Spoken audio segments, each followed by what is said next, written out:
A very good morning to all of you class.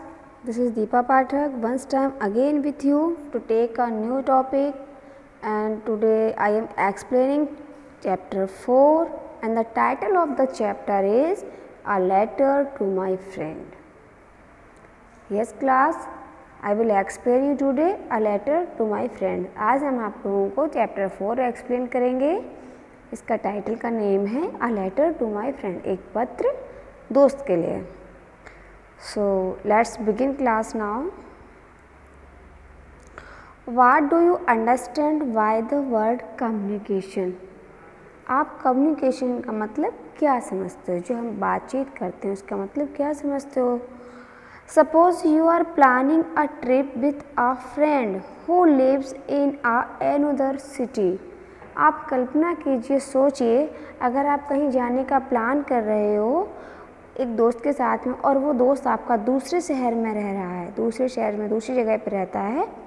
You have to discuss some important detail with your friend and need to make notes of things so that you don't miss any things. तो आप अपने दोस्त, जब भी हम कहीं बाहर जाते हैं तो हम अपनी ज़रूरत के सारा सामान लेके जाते हैं और डिस्कस भी करते हैं पेरेंट्स के साथ, भाई के साथ, सिस्टर के साथ, मम्मी पापा के साथ क्या ले जाना है क्या ले जाना है. तो वही बोला जा रहा है कि अगर आपने कहीं कोई ट्रिप डिसाइड की और आपको अपने दोस्त के साथ रहना है, बट वो दोस्त जो आपका है वो आपके साथ में नहीं रहता, वो दूसरी सिटी में रहता है, then how you will discuss and, और आप किस तरीके से अपने ये नोट्स तैयार करोगे, किस तरीके से ये तैयार करोगे क्या ले जाना है क्या नहीं ले जाना है, इम्पॉर्टेंट थिंग्स.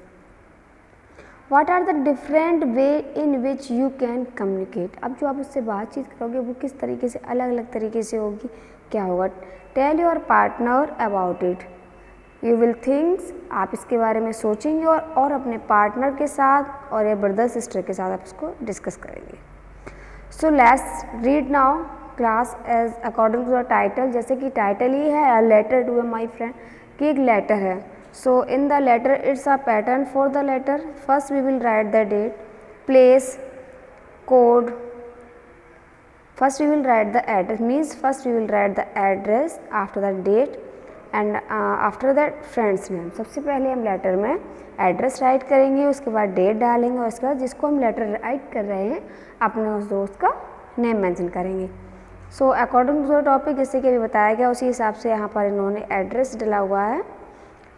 D14 महालीपट्टी माधुरी, पिन कोड है ये वहाँ का 625001, डेट 7 मई 2018. डियर गीता, जो लेटर जिसको राइट किया जा रहा है उसके बारे में लिखा जा रहा है. How are you, I hope this letter finds you in the best of health. बोल रहा है मैं सोच, हाउ आर यू, आप कैसे हो, आई होप, आशा करते हैं कि आप भी अच्छे होंगे, बेस्ट ऑफ हेल्थ आप स्वस्थ होंगे, अच्छे होंगे. I am doing well here, मैं यहाँ पर अच्छे से हूँ. I received your letter study, मुझे तुम्हारा लेटर कल मिला. You wrote that you were feeling disheartened because you were not able to participate in your school's annual dance competition. So class, as you all know, on the left or right sides are written your new words, that are the spellings of new words. यहाँ आपके right और left में books में जो new words लिखे हुए हैं ये आपके जो इसमें न्यू वर्ड्स आए हुए हैं चैप्टर में उसकी वर्ड मीनिंग्स हैं. So you all will write in your note. Already I have given this task in the last day, पहले से आपको ये कंप्लीट करने के लिए दे दिया गया था. So I think everyone have completed, सभी ने कंप्लीट कर लिया होगा. Come on the topic, I received your letter study, मुझे तुम्हारा कल लेटर मिला. You wrote that you were feeling disheartened. So class, disheartened means होता है उदास, दुखी. उसमें तुमने लिखा था कि तुम बहुत ही उदास हो, दुखी हो.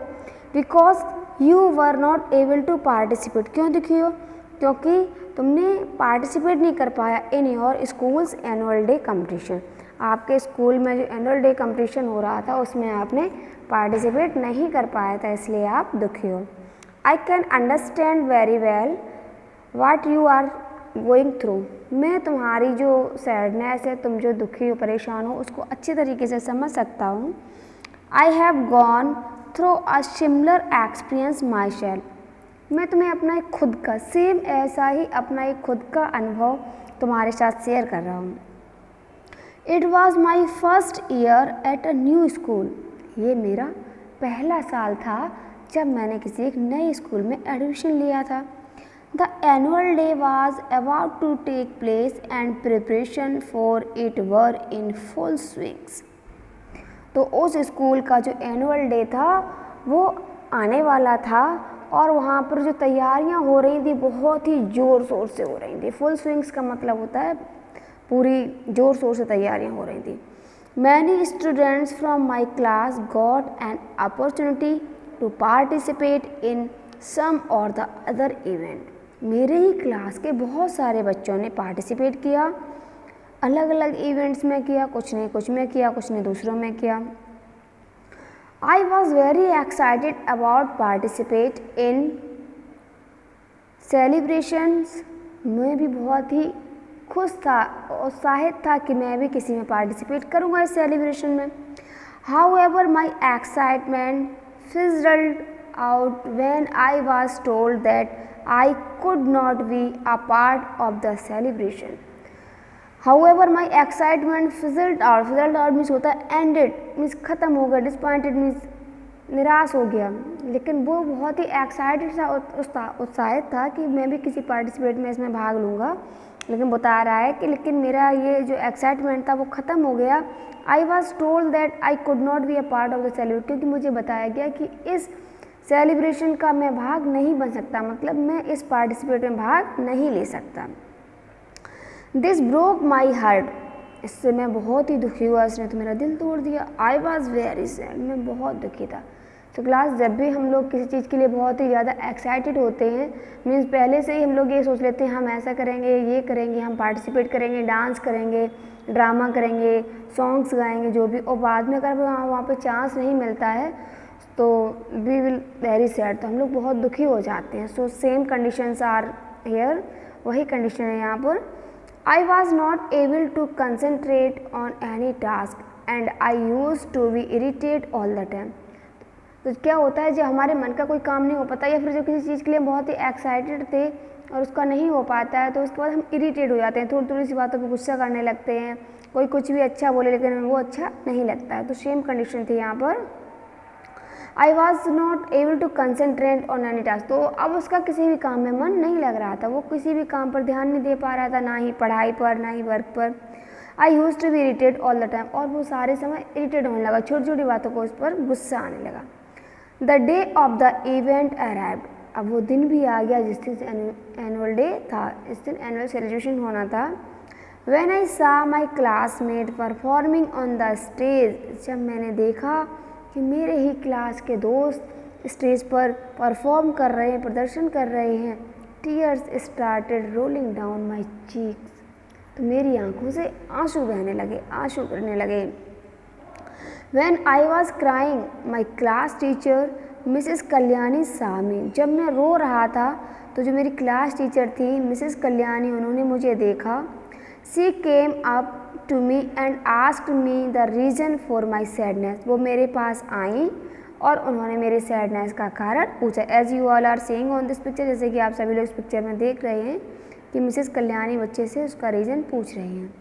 The warm expression on her face encouraged me to open up to her. उन्होंने जिस तरीके से, मुझे क्या होता है क्लास कि जब कोई हमारे साथ बहुत ही सिंपैथी से, बहुत ही प्यार से हमसे कुछ पूछता है तो कोई बात अगर होती है तो उसको हम बता देते हैं। तो सेम यहीं पर ऐसा हुआ कि मिसेस कल्याणी ने उसको इतने अच्छे तरीके से उससे बात की, अच्छे से पूछा कि उससे वो कुछ भी नहीं छुपा सका और उसने उसको सारी बात बता दी। I cried a lot while telling her my story. जब मैं उसको अपनी बता रहा था कि मैं क्यों रो रहा हूँ तो मैं बहुत ही ज़्यादा तेज़ से रोने लगा। After hearing me out she gave me a hug and begin to reassure me. मेरी बात सुनने के बाद उन्होंने मुझे गले से लगा लिया और रिशोर्स मीन्स होता है क्लास, उन्होंने मुझे समझाया। She asked me if I knew why I was not allowed to participate. उन्होंने मुझसे पूछा कि क्या तुम जानते हो तुम्हें पार्टिसिपेट क्यों नहीं, तुम्हें उस फंक्शन में क्यों नहीं पार्टिसिपेट मिल पाया, तुमने उसमें क्यों नहीं हिस्सा ले पाया। I did not have an answer to that, लेकिन मैंने उसकी इस बात का कोई आंसर नहीं दिया, because I did not know, क्योंकि वो नहीं जानता था। देन शी आस्क्ड मी, तब उन्होंने मुझसे पूछा, कहा, if I wanted to know the reason, क्या मैं रीज़न जानना चाहता हूँ। आई नोडेड, नोडेड मीन्स होता है क्लास सिर हिलाना, तो मैंने सिर हिला दिया। She took me to the organizer who had chosen the pupil performing at the event, तो वो मुझको ऑर्गेनाइजर मीन्स होता है जो जिस प्रोग्राम का जो इंचार्ज होता है उसको क्लास बोलते हैं, तो वो मुझे जो ऑर्गेनाइजर थी उनके पास ले गई जो ये चूज़ करती थी कि स्टेज पर कौन सा प्रोग्राम होना है। She said follow me, उन्होंने मुझसे कहा फॉलो मी, मेरे पीछे आओ। मिस श्रीविद्या सा us walking up to her and became anxious upon seeing me in tears। Mrs Srividya ने हम लोगों को उनकी साइड आते हुए देखा, और जब उन्होंने ये देखा कि मेरे आंसू निकल रहे हैं, मैं बहुत दुखी हूँ, तो वो बहुत ही ज़्यादा नर्वस होने लगी। When she found out the reason for my tears, she gave me a hug। जब उनको मेरे टीयर्स का, मेरे आंसू निकलने की वजह पता चला, रीज़न पता चला, तो उन्होंने मुझे गले से लगा लिया। She explained, उन्होंने बताया, that I had never presented anything in front of whole class, कि मैंने पूरी क्लास के सामने कभी भी कुछ भी प्रदर्शन नहीं किया है। nor had I ever participated in any competition or event, और ना ही मैंने किसी कंपटीशन में या इवेंट्स में कोई भाग लिया। even though I got constant encouragement, I never even spoken in the class, मैं क्लास में भी कुछ नहीं बोलता। She further explained, उन्होंने आगे बताया, that the annual dance competition was a big event, उन्होंने बताया कि जो एनुअल डांस कंपटीशन होता है वो बेटा एक बहुत ही बड़ा कंपटीशन होता है, which many people come to see, उसको देखने के लिए यहाँ पर बहुत सारे लोग आते हैं। She asked me to imagine, उन्होंने मुझसे कहा कि सोचो, how I would told me that she did not want to me, how I would feel if I had made a mistake while performing at such an event। उन्होंने मुझसे कहा, बेटा सोचो, अगर आप जैसे इस इवेंट में पार्टिसिपेट कर रहे हो और अगर आपसे वहाँ पे स्टेज पर कोई गलती हो जाती तो फिर क्या होगा। She also told me, उन्होंने मुझसे बताया, she did not want me perform in front of many people unprepared, कि वो कोई भी इंसान होता है अगर किसी के सामने कोई परफॉर्मेंस करता है तो हमें उसके लिए पहले प्रिपरेशन करनी रहती है। I understood what she was trying to say, मैं समझ गया वो मुझसे क्या कहना चाह रही थी। I promised her, मैंने उनको प्रॉमिस किया, that I would work hard, मैं कठिन परिश्रम करूँगा, and participate in as many events as I could, और जितने भी स्कूल में पार्टिसिपेंट्स होंगे और जितना मैं कर सकता हूँ मैं सभी में पार्टिसिपेट करूँगा। सो क्लास, हम लोग क्लास में भी ऐसा करते हैं कि बहुत सारा काम बोलते हैं, आई कुड नॉट डू, मुझसे नहीं होगा, but always try and after that you will do, और उसके बाद आप कर लोगे। सो नेवर बी डिसपॉइंटेड, कभी भी हमें निराश नहीं होना चाहिए। After that day I made many big and small presentation in front of the class, उस दिन के बाद मैंने बहुत सारे छोटे और बड़े प्रेजेंटेशन अपने क्लास के सामने दिए। While doing this I was able to understand many of my weakness, जब मैं ये सब कुछ करता था तो मुझे मेरी बहुत सारी कमियां भी पता चली। एंड वर्क ऑन देम, जब मुझे मेरी कमी पता चली तो मैंने उस पर काम किया, जिससे कि next time we will not repeat the mistakes, जिससे कि अगली बार मुझसे वो गलती ना हो।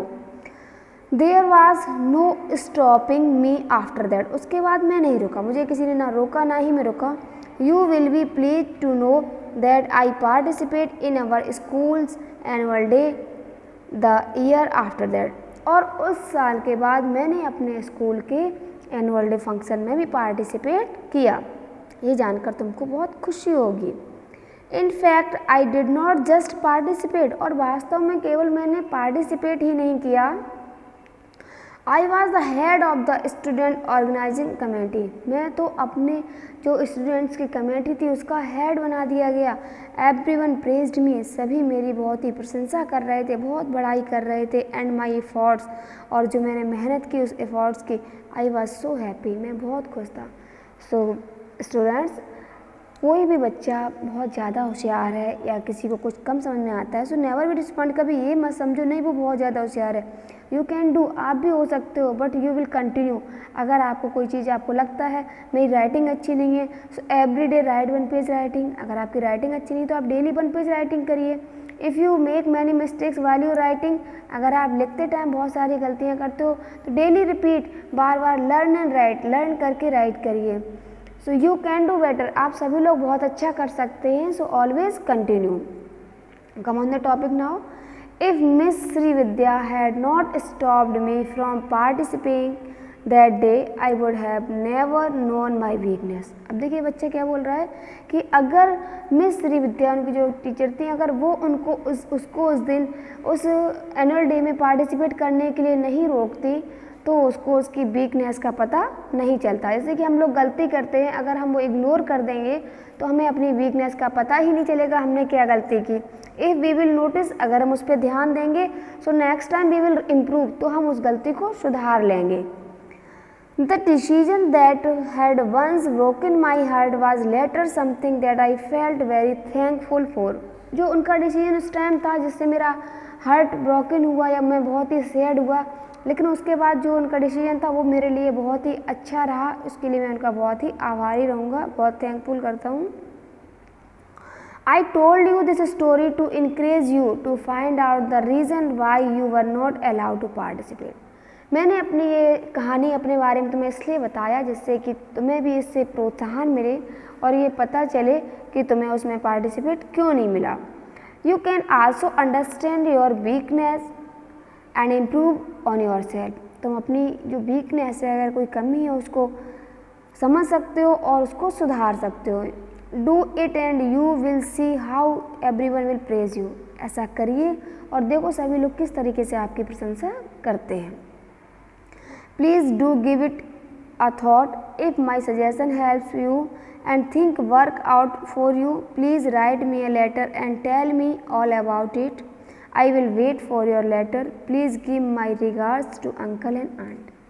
तो उसने बोला कि मैंने जो तुम्हें अपने बारे में बताया इससे आपको इंक्रेजिंग होगी, आप इसको प्रोत्साहन मिलेगा। If my suggestion help you, अगर मैंने जो सजेशन दिया है उससे आपकी मदद होती है तो things and work out for you, तो अपने लिए यहाँ पे काम करिए। And please write me a letter, और मुझे भी एक लेटर लिखकर बताइए। I will wait for your letter, मैं तुम्हारे लेटर का इंतज़ार करूँगा। Please give my regards, regards means होती हैं best wish to uncle and aunty, your friend Kartik. So class, if you know your weakness, अगर आप अपनी वीकनेस जानते हो, means you know I can not read the book, मैं English book नहीं पढ़ सकता हूँ, या आई कैन नॉट राइट, मैं नहीं लिख सकता हूँ, my writing is not good, I can not solve the math question. So don't close it, इसको बंद मत करिए, इसको ढकिए नहीं, इट्स ओपन, इसको खोलिए एंड ट्राई अगेन ट्राई, और उसके लिए बार बार कोशिश करिए। इम्प्रूविंग योर सेल्फ, खुद को इम्प्रूव करिए। Because you know your weakness, अगर अपनी आप कमी को जानते हो तो यू कैन इम्प्रूव इट, आप ही इसको सुधार सकते हो। If your writing is poor, अगर आपकी राइटिंग अच्छी नहीं है, so attempt for the writing, write 1 page writing every day. If you are not learning well, अगर आप अच्छे से लर्न नहीं कर पा रहे हो, daily repeat the sentence and after that right in note, so you will be better. अगर ऐसा कर रहोगे आप तो आप इससे बहुत अच्छा हो जाएगा। So never hide your weakness, कभी भी अपनी वीकनेस को छुपाइए नहीं। ऑलवेज बी कंटिन्यू, हमेशा कंटिन्यू रहिए। And you all will be better, you can do better, आप सभी लोग बहुत ही अच्छे हो जाओगे। So keep it up class, have a nice day. If you have any problem and contact me. Thank you, have a wonderful day.